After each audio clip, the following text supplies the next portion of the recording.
The Rogue Trader Archetypes.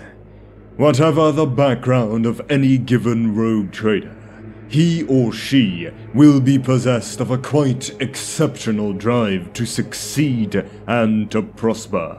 These men and women stand above the teeming masses of the Imperium, the sheer force of their personality propelling them to achieve great things in service to the Imperium and themselves. Often, these personality tropes are intrinsically linked to their background, but not always. Sometimes, a rogue trader will transcend his roots, defying his background and only displaying his true nature once out amongst the unexplored regions of space. First up, the Scoundrel, or better known as the Rogue Trader. I'm sorry, Senior Arbiter, you must have me confused with someone else. I'm no petty criminal, I'm a legitimate businessman with legitimate business interests, and if you doubt me, I have a certain document to show you. From a rogue trader and suspected smuggler, Havelock Blackheel. Many rogue traders are scoundrels of the worst order, despite all the trappings of power they display. Such individuals carry themselves with swaggering self-assurance, and through long practice are able to bluff their way into the courts of kings and the bedchambers of princesses with equal panache. The scoundrel looks to turn every possible situation to his own personal advantage, and will often take risks others would find reckless, gambling with his own life and those of all his servants. Violence is rarely the first option for such rogue traders, and they often maintain a mask of self-effacing amiability. Beneath this facade lurks a keen mind and a skilled warrior able to take on most enemies and win. Some of them combine bravado with daring, often leading expeditions to newly discovered worlds in person. Leading a small retinue of trusted associates, they get themselves in all manner of entanglements, but always seem to escape relatively unharmed, invariably carrying some priceless artifact that will seal their fortune. Others turn their vessels into privateers, enjoying a career as a buccaneer preying on the shipping of alien empires and human rivals. The Merchant Prince. Merchant Prince rogue traders are entirely consumed by the quest for riches, gained not by the crude application of threats or violence, but the shrewdly negotiated contract. The Merchant Prince seeks to establish the most lucrative of trading contracts, ensuring that the other party benefits from the deal, but not nearly so much as he does.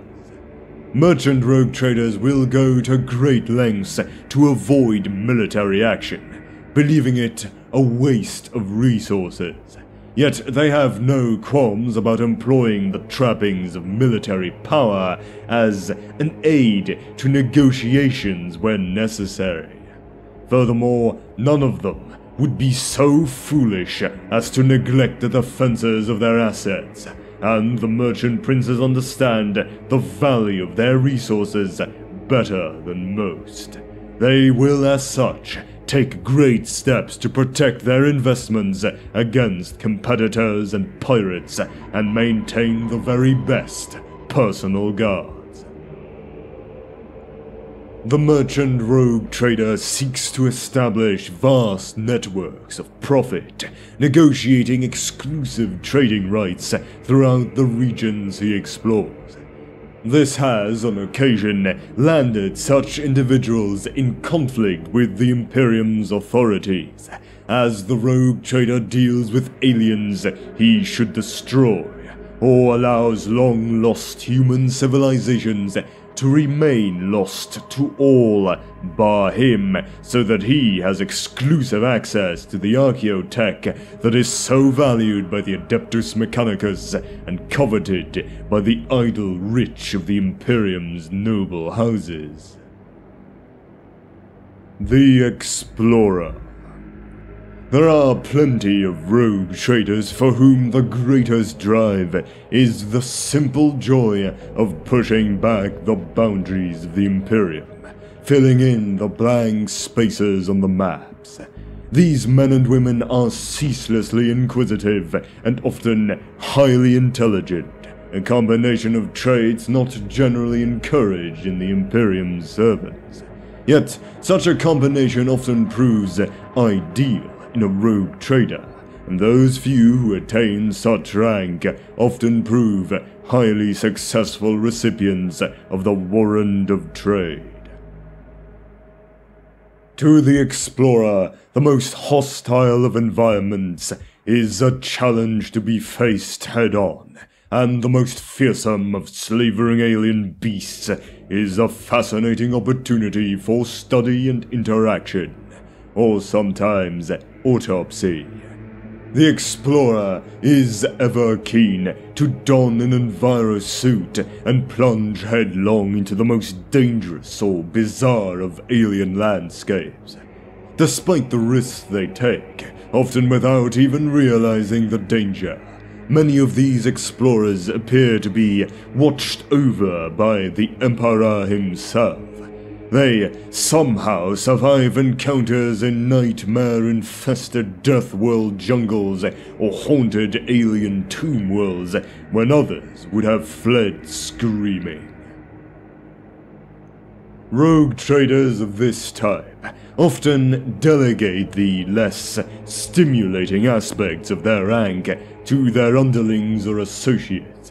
The master-at-arms of such a rogue trader may find himself exasperated as he time and again finds himself rescuing the trader from danger, while the ship's factotum will have to carry the burden of maintaining the trader's fortune. The explorer is often far more concerned with following some obscure archival reference to a lost world of alien wonders than he is with the responsibilities that come with being the head of a largely mercantile rogue trader house. The Missionary. The Missionary believes in the literal truth of the Imperial Creed when it states that mankind is the sole inheritor of the galaxy and that all the other intelligent races are merely squatters on worlds that belong to the Imperium as a result of this divinely inspired manifest destiny. He seeks out lost human colonies to bring to them the word of the Imperial truth, and he goes to great lengths to convert, often forcibly, those he sees as benighted by ignorance of the God Emperor. Rogue traders of this ilk are often granted the warrant of trade to conquer regions that have resisted the attentions of the Missionaria Galaxia, the arm of the Adeptus Ministorum tasked with the propagation of the Imperial Creed. Yet they are more than ranting demagogues, and what sets them above the itinerant preachers of the Missionarius is a drive to profit as well as to preach. They see the establishment of profitable commerce with recontacted human societies as part of the great scheme put in motion when the Emperor first went out into the stars 10,000 standard years ago during the Great Crusade and found human societies lost for millennia from a prior age of exploration and settlement. It is his mission to bring such people back into the fold, and the establishment of the Imperial Creed is the first essential step in that process. The missionary rogue trader suffers the Xenos poorly, seeing little or no value in establishing profitable trading relationships with alien worlds. More likely, he will seek to suppress such cultures and limit their influence, ensuring their alien creeds do not spread to taint the hearts of men. Such rogue traders are often accompanied on their voyages by an army of ecclesiarchy representatives, who he will make every effort to establish on any lost human worlds he discovers. The Diplomat. The Diplomat seeks to spread the influence of the Imperium wherever he may, expanding its power to encompass the entirety of navigable space. He is a pragmatist, knowing that some alien species must be tolerated, even supported, while others must be crushed. The tools of his trade are words as well as weapons, and he is adept at negotiating with even the most belligerent societies, whether human or alien. Such traders often find themselves in conflict with other imperial interests, particularly those who condemn Xenos as worthy only of annihilation. Yet he believes that it is he and he alone who sees the wider truth, knowing that mankind is assailed by countless foes and that some alliances must be made if the Imperium is to prevail in an ultimately hostile universe. It is the Diplomat who is able to gain the confidence of the inscrutable Eldar, earning such trust as to be allowed to set foot on their craft worlds. It is he who may turn the path of alien invasion, negotiating a truce that allows both parties to extricate themselves from a war neither would ultimately stand to gain from.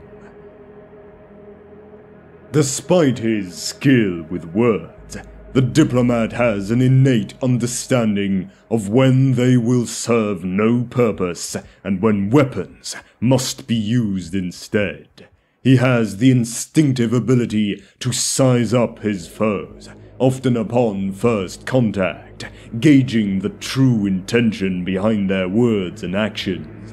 When necessary, he will open fire first and open negotiations later, and that is ultimately the secret to his success. The Psychopath.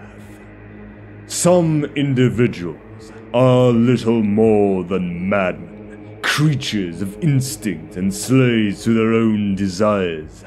Some would claim that any man who has attained such high rank as to be awarded the warrant of trade must harbor within himself something of this trade. Regardless of his background or personality type, any rogue trader could be called upon to order the extermination of an entire race or the destruction of an entire world.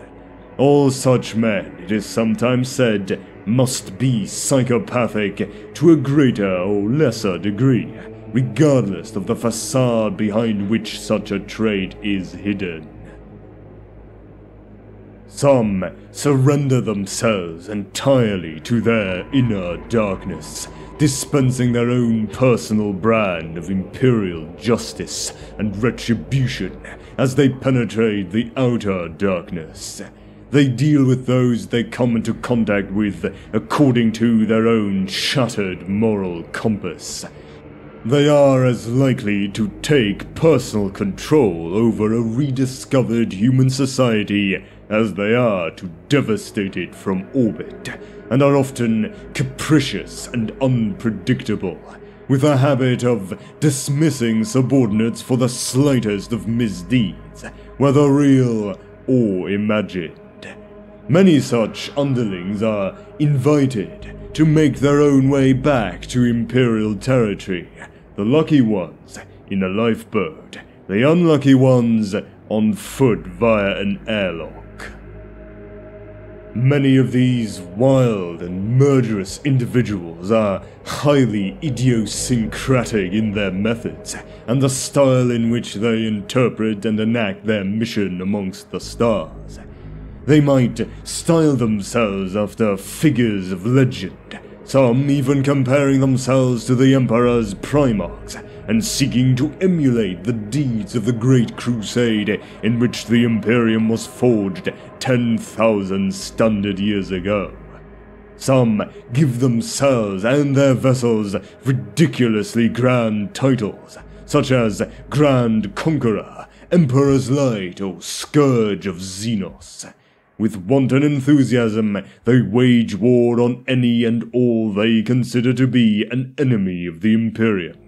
Some spend a lifetime out beyond the fringes, laying waste to Emperor knows how many worlds, while others return periodically to the Imperium, announcing their deeds and expecting all manner of grand receptions and official ceremonies. Quite a few take on one foe too many, and simply disappear from the annals of the Imperium's history. And the last archetype, the Trader Militant. The Warrant of Trade is a potent document, not only allowing rogue traders to trade beyond the bounds of the Imperium and operate beyond Imperial oversight, but also make war in the Emperor's name. While many traders make use of a minor war or conflict at some point in their careers, some favor war over all other endeavors. These bloodthirsty rogue traders are commonly known by the general populace of the Imperium as Traders Militant, and their warrant is often referred to by their fellows as a Warlord Warrant. These Traders Militant behave in a similar fashion as a senior Imperial military commander. Their warrant sanctions them to conscript and equip great numbers of men, to maintain these men under arms in addition to their private house troops, to contract with mercenary corps, and even enlist the aid of Astra Militarum, Imperial Navy, or Adeptus Astartes units. And the average Trader Militant makes good use of these capabilities. A true Trader Militant is a rare breed, however. Though their warrants may technically allow them the right to requisition troops, the reality is many Imperial governors and senior members of the Imperial Adepta have the political and military power to resist these requests.